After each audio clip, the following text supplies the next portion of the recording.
On today's show, we're joined by the captain of your Ottawa Senators, Brady Tkachuk. Brady tells us all about how he evolved as a leader this year and some of his thoughts on the Sens offseason moves. This is Brady Tkachuk, and you're listening to the Locked On Senators podcast. Your Locked On Senators, your daily podcast on the Ottawa Senators. Part of the Locked On Podcast Network, your team every day. Welcome. You are locked on to the Ottawa Senators, the only daily podcast covering the Sens. On the outskirts of enemy territory, I'm Ross Levitan, alongside Brandon Piller up in the Blue Mountains. Today's episode is brought to you by Gametime. Download the Gametime app, create an account, and use code LOCKEDONNHL for $20 off your first purchase. Terms apply. Today is Friday, July 11th, and Pillsy, Brady Tkachuk is an absolute beauty. Yeah, I mean, just an absolute legend, giving us time during his offseason when he's relaxing. And he's actually the one that messaged us to check back in and say, hey, when do you guys want to do the episode? So for him to give us that time and give us a great interview for the second time on our show we can't thank him enough. He's just above and beyond in the community, on the ice, wherever he is. Like, there's not a lot of guys in the league like him. We always talk about how he's a unicorn. I saw a stat this morning that no player in NHL history has more hits before their 26th birthday than Brady Tkachuk. But he's also a unicorn off it in the way that he goes out of his way to make people feel special. And I think that quality makes him an amazing leader for this Ottawa Senators team. And to be able to get over a hump now that he is a playoff player, played great in the first round as well, even though he was battling through injuries. We'll get into all the ins and outs of when he realized the Senators were going to make the playoffs and everything else. It's just phenomenal chat. He's always very candid, very open, very honest, and we couldn't be happier. I still remember, Pillsy, like before the 2018 draft, we had Making Sense of the Sens, and the episode was entitled Draft Foreplay because they had the 4th overall pick. And we talked about a lot of different options, but when they took Brady Tkachuk, it just felt like, you know, when you're starting a rebuild, you just want the high-end skill. But it turns out taking the high-end person and a guy who's got high-end skill, that was clearly the right choice. So what a player to build your team around. I mean, we're just buttering him up, but he comes through. We just chatted with him before recording this, and all-time guy. Yeah, I mean, our interview season continues, and Ross, I couldn't think of a better way to cap off our full-time season, from going from 5 shows a week, Monday through Friday, to going to next week. We're going to be 3 shows a week, ideally Monday, Wednesday, Friday, every single week for the next little while. No better way to cap things off than have the captain, Brady Tkachuk, on the show. Let's get to it right now. Here's our conversation with Brady. Today's episode is brought to you by our friends over at Gametime. Have you ever decided at the last minute, hey, it's a beautiful day, let's head to the ball game with family and friends? Well, maybe it's game day and you suddenly realize you don't want to just watch on the couch, you want to be in the stands. That's exactly where our friends over at Gametime come in. It's the easiest way to grab last minute ticket deals without all the stress. When with the money you'll save on tickets, why not splurge on some food, drink, merch, or even invite more friends, get a bigger group to come with you? Gametime makes that possible. Gametime makes buying tickets fast and simple. Prices on the app actually drop the closer you get the first pitch, and they got incredible last-minute deals, clear seat views, and a lowest price guarantee that takes the worrying out of buying tickets. Gametime is the official ticketing partner of the Locked On MLB and making it easier to browse the app for an exciting upcoming baseball game. Gametime has last-minute ticket deals and zone deals for big savings like 10% off exclusive zone deals for FIFA Club World Cup matchups. Seat views right in the app before you buy, so you know exactly where you're going to be and what it's going to look like. So take the guesswork out of buying tickets with Gametime. Download the Gametime app, create an account, and use code LOCKEDONNHL for $20 off your first purchase. Terms apply. Again, create an account, redeem code LOCKEDONNHL for $20 off. Download the Gametime app today. Last minute tickets, lowest prices, guaranteed.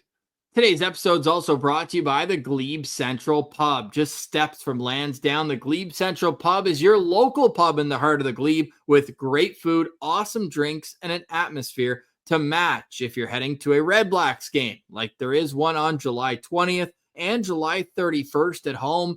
Make sure you're stopping in the GCP before and after for all the festivities. The GCP's got something going on almost every night of the week. Start your week with wing night every Monday, all day and all night. Trivia goes Tuesday. Bring your crew. How about Wednesdays? Open mic night. Whether you play, sing, or just want to kick back and listen, great way to get over the hump. Thursdays, all about cheap tacos. And of course, Saturday nights, live music with no cover ever. So whether you're going out and about in the Glebe, you want to see some live music, or just a night out with friends, make the GLEBE Central Pub your home base because, as you know, the vibes are free at the GCP.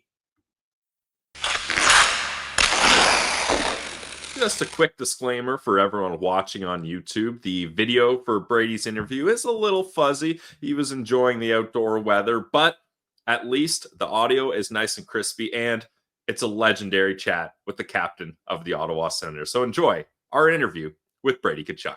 All right, we now welcome a very, very, very special guest back to Locked On Senators. We are heading to beautiful New Jersey, where we catch up with Senators captain Brady Tkachuk, going into his 5th season as captain. Brady, you know you're alone in second longest serving Senators captain when you step on the ice this season? Well, I didn't know that, but no, I'll take that. That's pretty awesome. And no, thanks again for having me. Well, the guy who's in first is right behind you on the bench, Daniel Alfredsson. You got a ways to go. He's at 13. You're at 5. So, yeah, we definitely have a long ways to go. We'll get How's there. the summer going so far? It's been great. It's been awesome just hanging out with the fam and getting the new pad's been great. So, yeah, just been probably the most chill summer that I've had, and just been able to relax, get healthy again, and just getting ready to rock and roll now. Yeah, that's awesome. How's dad life going? It's been great. It's busy, but it's honestly been so much fun. He's a menace. He's definitely my son. He's crawling around everywhere and cause as much havoc as he possibly can. So I've loved every sec with him, and yeah, no, it's been the best part of the day. You got a pair of skates yet? You know what? He actually did get a pair of skates. I think somebody got it for his birthday or when he was born. And so that's all locked and loaded, ready to go when the time comes. I'm now starting to get him and, trying to teach him how to hold a stick, and he has no idea what he's doing, but I'm making sure he's grabbing it left-handed. So I'm like, you're going to be a lefty. I'm going to force it upon you. So he's grabbing the mini stick lefty, but could care less about the stick, cares more about the ball. Just trying to put it all in his mouth too. Eh? Like my daughter's on stage now. Everything is chew toy. Everything. Doesn't matter. His own fingers. He just will pick up something off the ground. He's just ready to rock. Oh, that's awesome, man. Well, we're really happy for you. Are you ready to never have a birthday of your own again? Because that's wild. Your baby was born on the same day as you were. Yeah, no, it's. I think I've come to kind of grips with it. I've definitely probably overdone my birthday for myself and celebrated like I was the only person to ever have a birthday. So I've probably done that, and no, it's going to be great that it's a time to not even share. It's going to be all about him, and I'm just going to be the background. Thanks for the birthday wishes, but it's not about me. So we already have a good birthday party planned for Ryder, and our family's going to come and enjoy it. So it's going to be a good time. No, that's awesome. You're going to have some fun combined birthdays throughout the years, I imagine. Now, this was a pretty special season for you. Finally, the Ottawa Senators get to the playoffs. Everyone's fired up about it. Have you had some time to sit back and kind of reflect on how this year went? I can't even tell you how many times that I've been on YouTube and I've just kind of rewatched like the intro and like the fan. I know I've watched the same one like 6 times where like just it showed like the ice before the game, the jumbotron, the waving of the towels. They're just like kind of takes you back to that moment going onto the ice and now first time game 3 stepped on the ice. I remember I was behind Drake and I just had like chills. I was like, oh my, like this is what kind of all that hard work just turned out to be. And it was amazing. Obviously, you look back and just now at the point of the summer where it's just so boring that you rewatch every game's highlights, you rewatch kind of all the playoff stuff, and you go through a phase of shoulda, coulda, wouldas, and all that. But at the end of the day, it's just kind of everything happens for a reason. That whole experience was special, and I really think that experience is going to kind of elevate our group, and I know it's going to elevate me individually. Well, I'm glad you brought up Drake there, because I remember on a podcast, I think you're on with Andy Strickland back years ago, and you said you and Drake always talked about black jerseys, white towels, watching the old school games where the Senators were always in the playoffs. Did it live up or even exceed your expectations that game 3? It exceeded, like, not even close. Like, and it's funny because I remember Drake and I were talking about it. Like, we've been talking about this for God knows how long, and like to finally be happening, just take it all in, soak it in, and I mean, just the energy, like to start the games, the intro, and even like I remember the TV timeout. What was it, Game 6? Well, there's multiple times it happened. It happened Game 3 in overtime, which unfortunately didn't go our way, but it happened Game 6. I remember the place was rocking in the TV timeout, and it was so cool to be a part of. So I'm looking forward to that from Game 1 of next year, and just kind of riding that for a very fun year next year.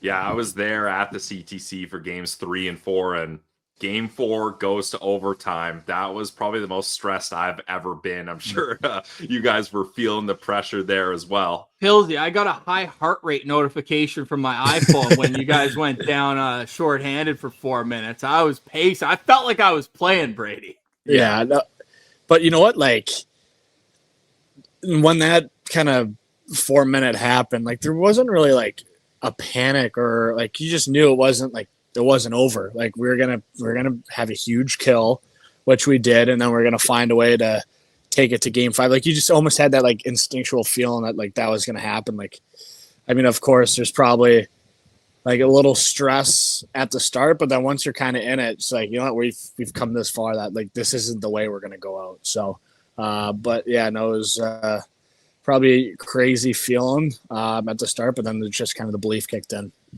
Yeah, as soon as you killed off that 4-minute penalty, I remember looking at everyone in the crowd being like, they've got this. Like, if they're able to kill this off, they're going to find a way to do this. What do you have, like, a vivid memory of when Sandy scores that goal? Like, was it like time slowed down, or was it like a blur? Like, what was that experience like, getting that first playoff win and not letting the Leafs get the sweep there?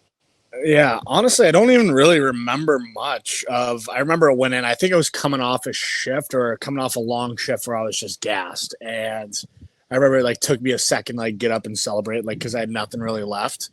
And I mean, it was so awesome of a feeling, but it also was like, all right, we still have to win 3 more. So you didn't want to get too like, oh, like this is like unbelievable. Like, no, we won a game. Like, that was kind of just what we needed to do. And then it's just like, all right, we had the hardest game of our season and for some of us of our careers, Game 5 in Toronto, now where they don't want to come back to Ottawa. So it was kind of more focusing on that right after. But I mean, just that whole experience, and obviously being close to Matthew in Florida, you learn just so many things. And now being a part of it, I honestly feel like I'm a whole new person and player. And just a captain, just from the experiences we went through in playoffs. Well, what are some of the things you learned? I mean, just like every game's a new game. Like, it doesn't matter if you're down 1-0, 2-0, 3-0, or other way around. It's every game has a new opportunity. You really can't get too high, too low, because there's multiple times in that series where we were down 2 and now we came back to tie it, and the result might have not happened. And you look at playoffs and the Stanley Cup Finals, Florida's up 3-0, and then Edmonton came back 4-3, 4-4. Then Edmonton won in overtime. Like, you're never out of it in a game. Doesn't matter what's going on, what momentum swings are happening. You're just in the fight to the very end, and honestly, a big thing is a lot of things you do Game 1, Game 2 affects the rest of the series, like physicality wise, where if you're just kind of on them, taking space, just bumping and being hard on, guys that eventually they're going to wear down, and that's where you kind of get your chances, your looks. And I mean, at the end of the day, Florida is the best team at doing that. Just you always have the mindset of playing the 6-7 games that the first couple they're just going to wear you down, play hard, and by the end of it that they're so committed to that. And I feel like we're right there in that commitment that we can play with anybody and play any type of way. That for us, our focus was playing 7 games and just wearing teams down. And I think that whole experience this year is going to just set us up for next year and the years after that. We had basically a full segment on the show after game 3 just saying, don't let the Sens win 1. And then you did. And you went to Toronto. We said, don't let them drag them back to Ottawa. And they did. You just won't see this team quit. When David Perron scores that goal with 7 minutes left in game 6, everyone has to be thinking we're winning this, not only game, but we're winning the series. No, or are you guys at that point just next shift?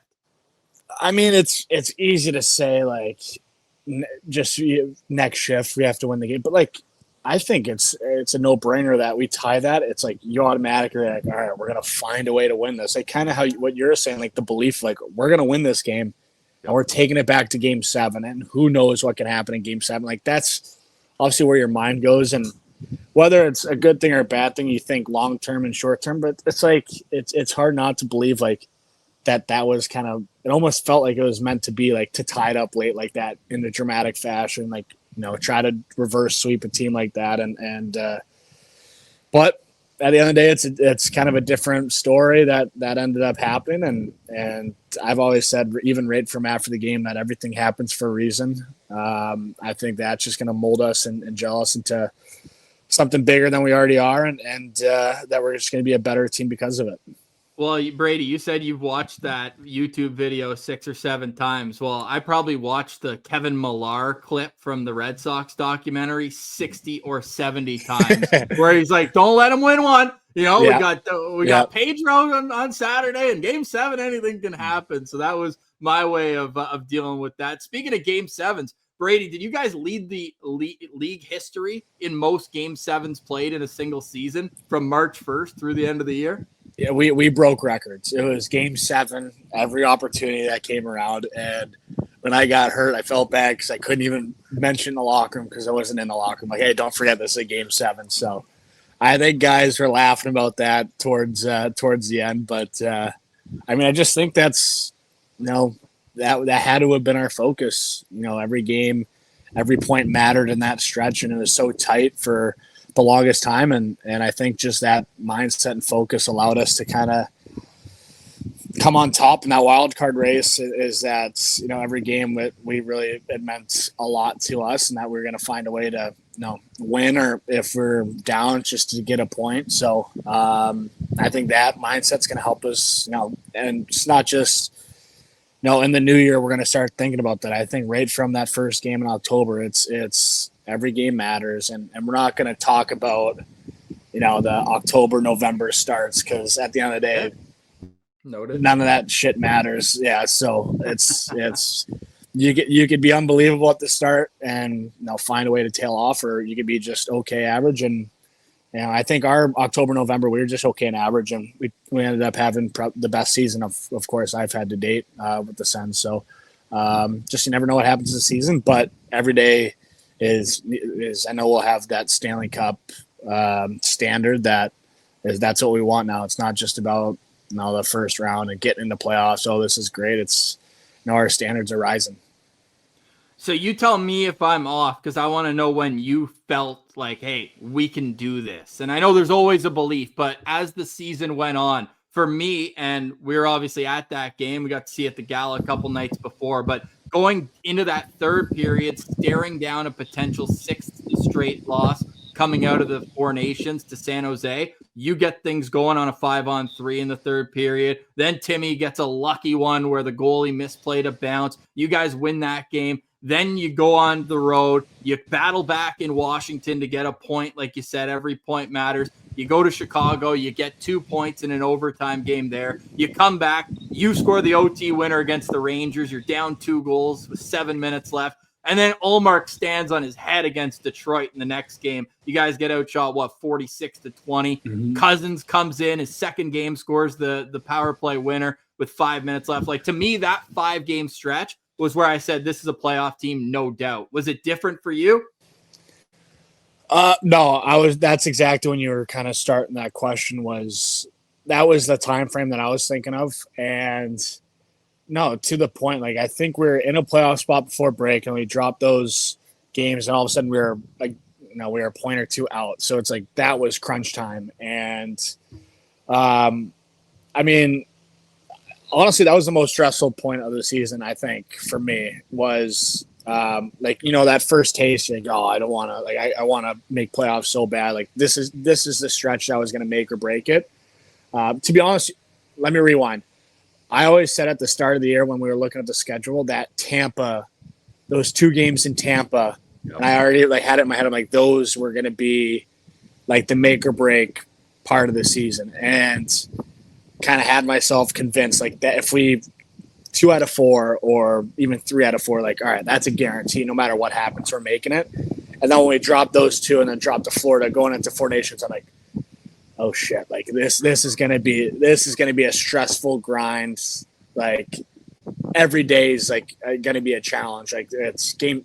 That's where the Game 7 came, because every game's got to be Game 7 for us to make it. And then we get lose those 2 coming out of break, and I was like, okay, like this is like we got to get going here. Like we got to make up some ground. So I think that, to your point, was stressful. I'm not gonna lie to you, because I remember in that San Jose game we were up 2 and then they scored a late one there. I was like, oh no, there's no way they're gonna tie this game up. So well, it should have been a penalty too. The guy took Sandy's head off. Yeah, I remember the cross check, but no, it was good. Like, just to get, I think it was Ammo's game winner. That was a nice relief. And then that Washington game I felt like just changed the tide for us. I think, coming back against a team that was right there at the President's Trophy, and to be down 3, I think that gave us so much confidence that we can come back against anybody and any given night. So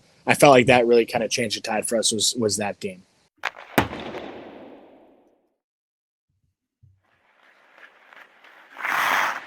What was the feeling like in the room when it was confirmed that you're going to be playing the Toronto Maple Leafs in the playoffs? Because obviously, Battle of Ontario, there's a lot of hype there. There's the history of the playoff matches. You guys had the better of them in this season. Like, what was that feeling like when it's like, okay, we know we're in the playoffs and now we know who we're playing?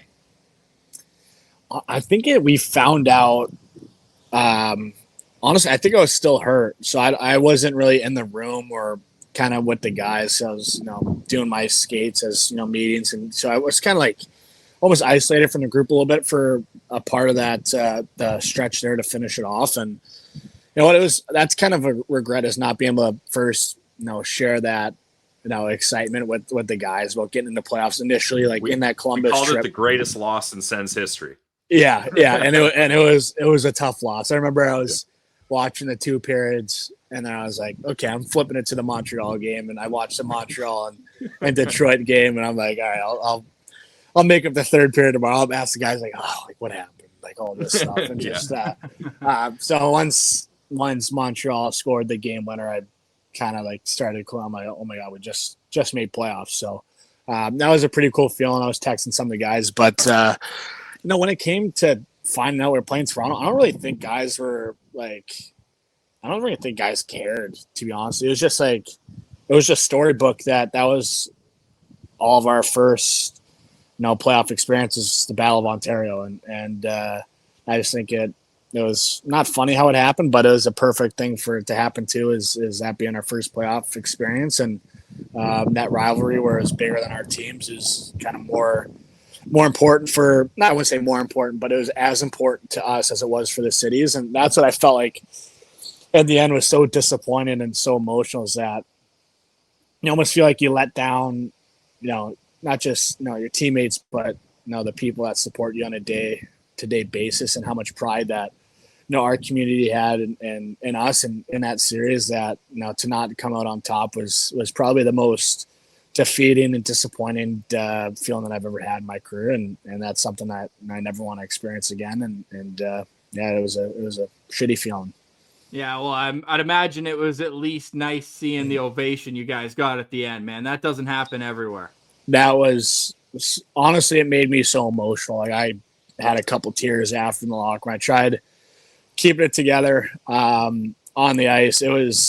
I've never felt, that way. And obviously it's a new experience that, when you lose when you don't make playoffs, the end is coming. Like, the end date and it's over. And when you're in playoffs, there is no end date until it just happens. So that was first the brutal feeling. And then just to hear the chant and the Go Sens Go and just the support was honestly so emotional. And it was a really special thing and that's what makes our fan base, our community so great is as disappointing of a loss and a feeling that they must have had, but just to feel their support and feel how proud they were of our group was something really amazing. How important was it, or maybe not important, but how much did playing in the Four Nations face-off tournament, and you even said it, those were the most meaningful games of your career up to date.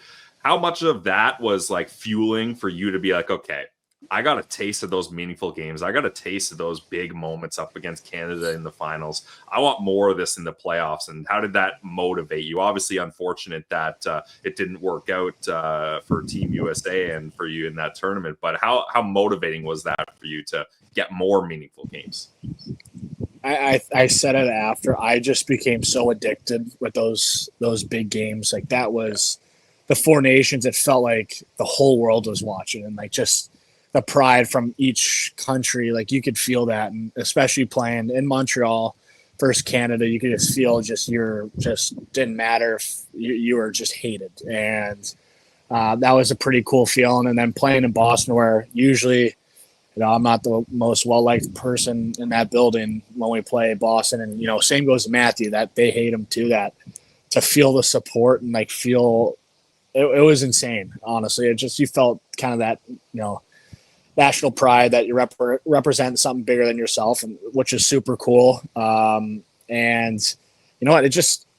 I honestly learned so much from a ton from my brother, just to be, obviously I learned from him just what he says and his experiences, but to be able to share it and like being in the same locker room as him, like I learned so much of how great of a leader he is, and honestly, like everybody in that room, I learned something different from, because at the end of the day, they're captains, assistant captains of their own teams, and there's like 10, 12 guys speaking up all the time. So I thought that was super cool to be a part of. And it kind of same goes the mindset of playoffs. It's just, we were down 1-0 3 out of the 4 games, just about, believing and sticking to it, and just knowing that if we just play the way that we need to play, that we're going to win this game. And, had that belief right from game 1 right into the finals, that I really thought we're going to win that tournament. But I think it's going to set up the Olympics to be a must-see event, and everybody's going to have all their eyes on that.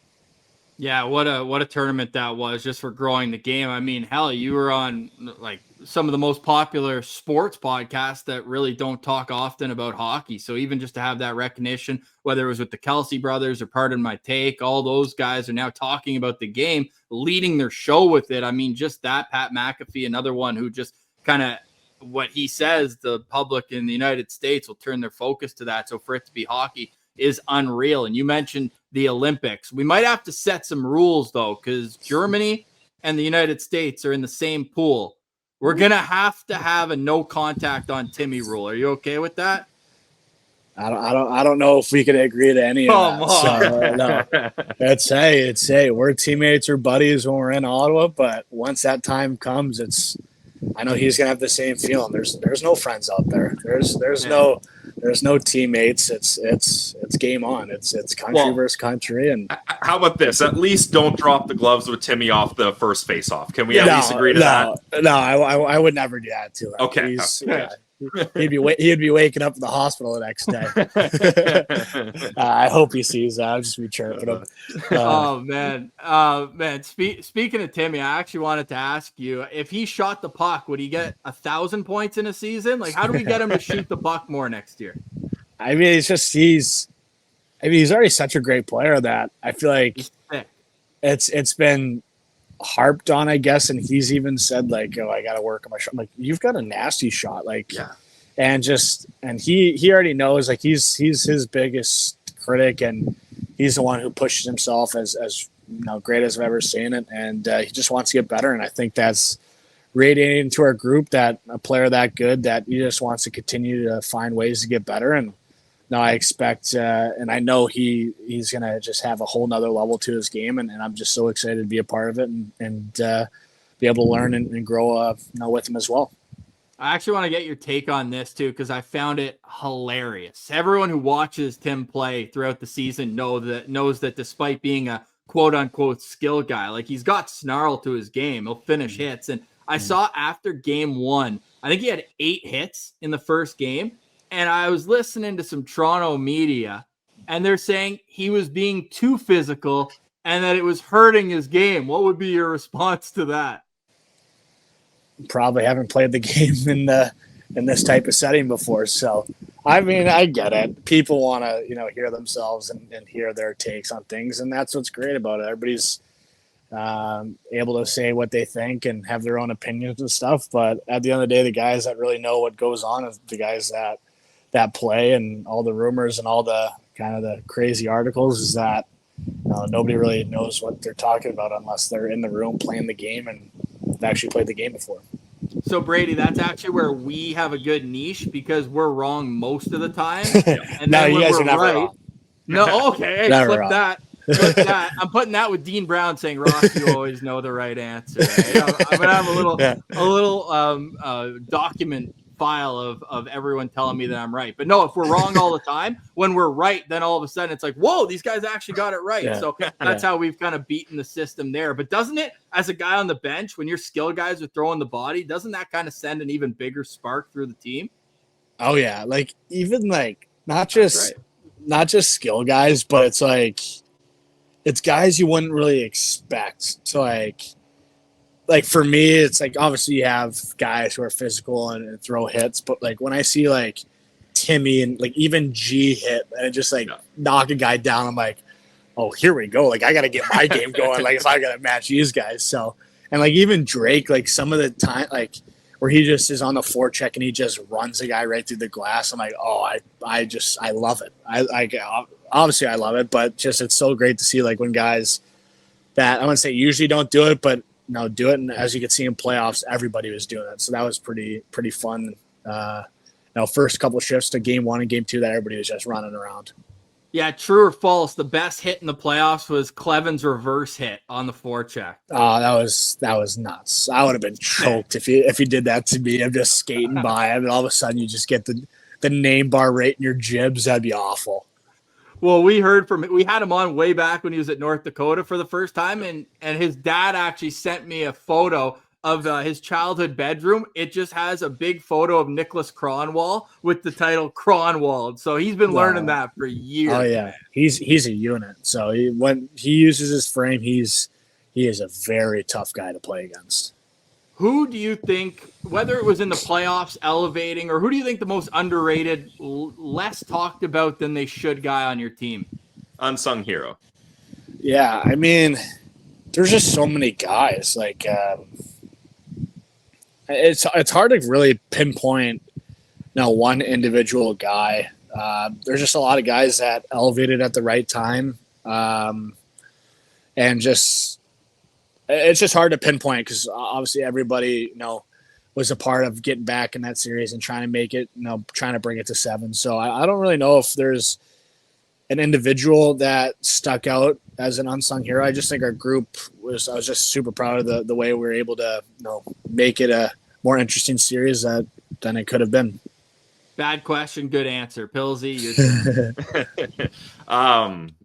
you got to be a part of the Amazon Prime documentary this year, and obviously one of those games where they were following you around was the Calgary game. I got to see you there. I was live at that game when you get a couple stitches and some chiclets falling out there, and you still come back and score the game winner. What was that experience like, being a part of that documentary, and how involved are they? Are they literally following you around all day? No, they're They're great.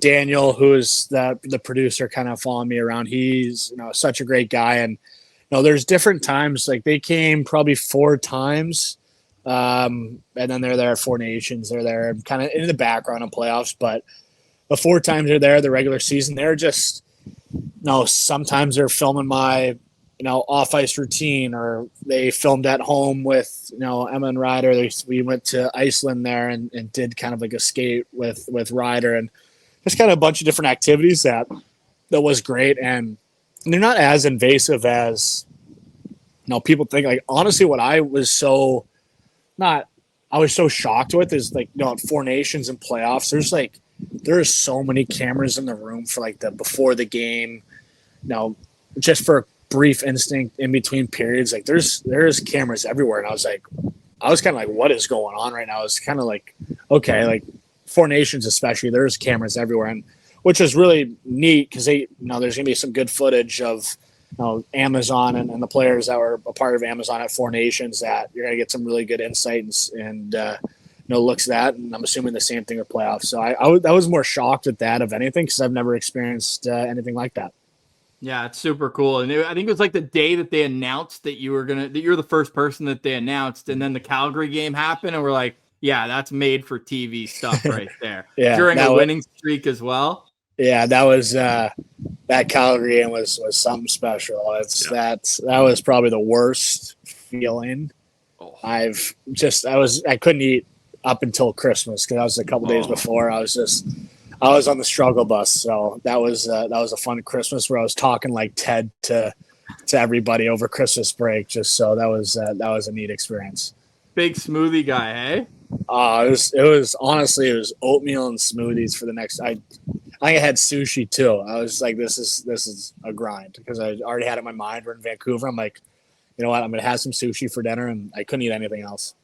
Miku?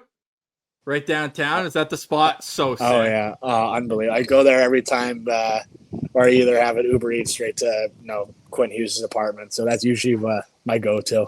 Hell yeah. They got one in Toronto, too. That's the one I know more. It's such a sick spot. Yeah, place is legit. Yeah, Brady, this has been awesome. We always appreciate you taking time to chat with us, especially in your off season. So I got a final question. What's your go-to pregame Starbucks order? We always see guys coming in with their coffees, with their Starbucks. So what's do you have only one and you stick to it, or you mix it up, or how does that go? I usually, I think this year I mixed it up a little bit. I mean, I always have my water with me, but honestly, I didn't really have many Starbucks in the past. I would have iced green tea, like the big. So it's just something different. Now I'm starting to get coffee, because that's the only way I can grind it out with the old little man now. So I don't know. I might be dabbling in some more cold brews, coffees, and just figuring it out, just seeing what works for me. Dude, I tried a venti today in honor of this interview, and I don't know how you chugged that whole thing. I'm a grande guy. I'm a medium guy.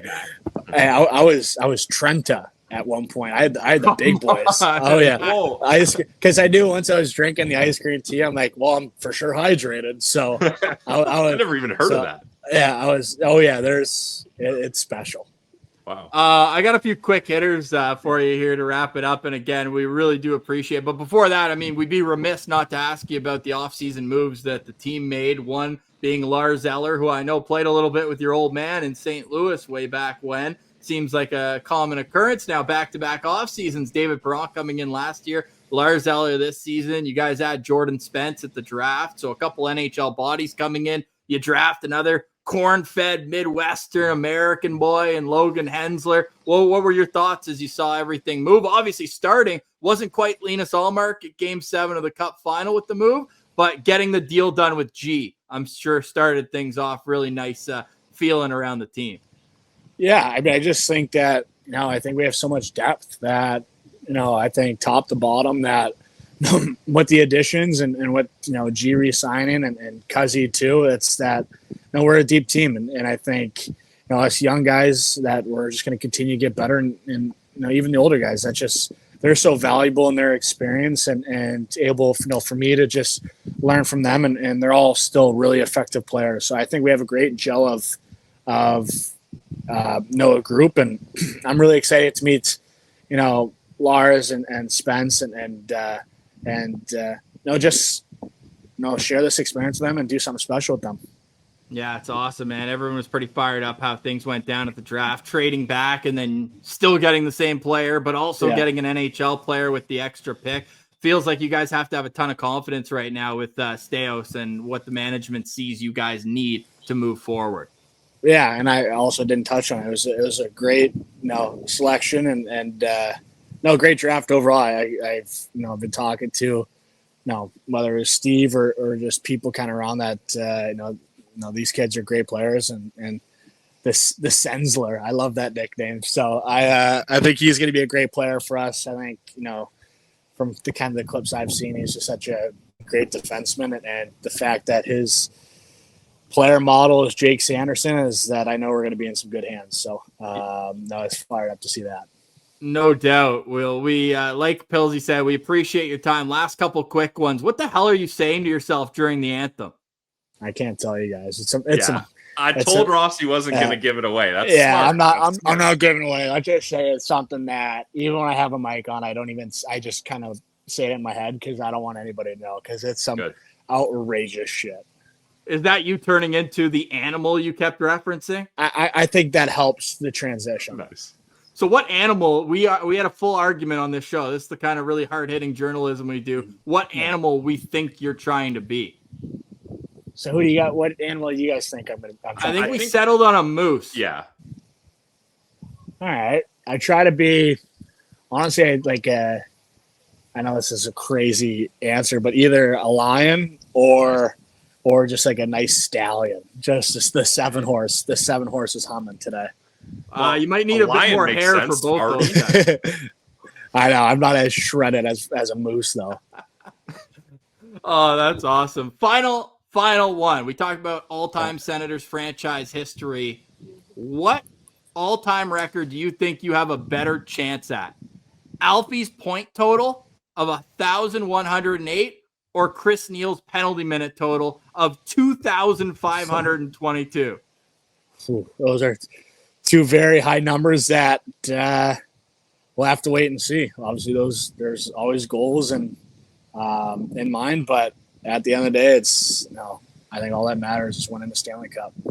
All right. Well, that's something neither of those guys accomplished. They got real close in 2007, and we're going to be with you riding every step of the way. Brady Tkachuk on Locked On Senators. By the way, recurring guest means you have to come on whenever we ask now. So you're basically going to be a third co-host. Unfortunately, it's an unpaid position. All good. I'm happy to share that with you guys. I appreciate it. Hey, enjoy the rest of your summer, man. Thanks for doing this, and can't wait to see you at camp ready to rock and roll and build off of a phenomenal last season. I appreciate it, guys. Thanks for having me, and we'll talk to you guys soon. Stick taps to Brady for joining us. Always love having his insight, passion, and determination on the show. He's already turning the page to next year, eh? Yeah, I mean, he's looking for big things, and man, having that taste of meaningful games in the Four Nations face-off and then having the taste of playoff hockey, 6 games up against the Toronto Maple Leafs, those little amuse-bouches, Ross, are going to make him a lot more hungrier for the full entree this season. I think we're going to see Brady Tkachuk elevate to 88 points next season, which would be a career high. Okay. It would also elevate him to 4th all-time in Sens history in points. Right now, he's in 6th. There's Wade Redden, who's within striking distance. He's going to be gone by the end of October down the rankings. And then it's Alexei Yashin, who currently sits in 4th place with 491 points. Brady's only 6 away from tying Wade Redden for 5th. And if he does get to that 88-point plateau, or when he does, because he will do it, only Erik Karlsson, Jason Spezza, and Daniel Alfredsson will have more points as an Ottawa Senator. And oh yeah, Brady Tkachuk is turning 26 years old in September. So already a legendary Ottawa Senator, and he has an opportunity over the next 10 to 12 years to become a franchise icon that lives on forever. So I just feel like with him at the helm, with the way that he speaks about and then shows up, he says, we're coming back to Ottawa. They came back to Ottawa. It's his house, as you see in a lot of his celebrations. He takes, I think, a lot of pride in representing the city, and I think that's why he's an easy guy to root for. So hope you enjoyed that conversation with Brady. We'll be sure to catch up with him again, hopefully before training camp or during training camp when the Senators are getting set for their season. Next week, we're going to find out the Senators' schedule, so that'll be fun to check in on. And as Pilsy mentioned earlier in the show, we will have shows on Monday, Wednesday, and Friday next week. It's going to be a goalie-friendly week. We'll leave it at that for today. Have a great weekend, everyone. We'll chat with you on Monday. For Brandon Piller, I'm Ross Levitan. This has been another edition of the Locked On Senators podcast, your team every day.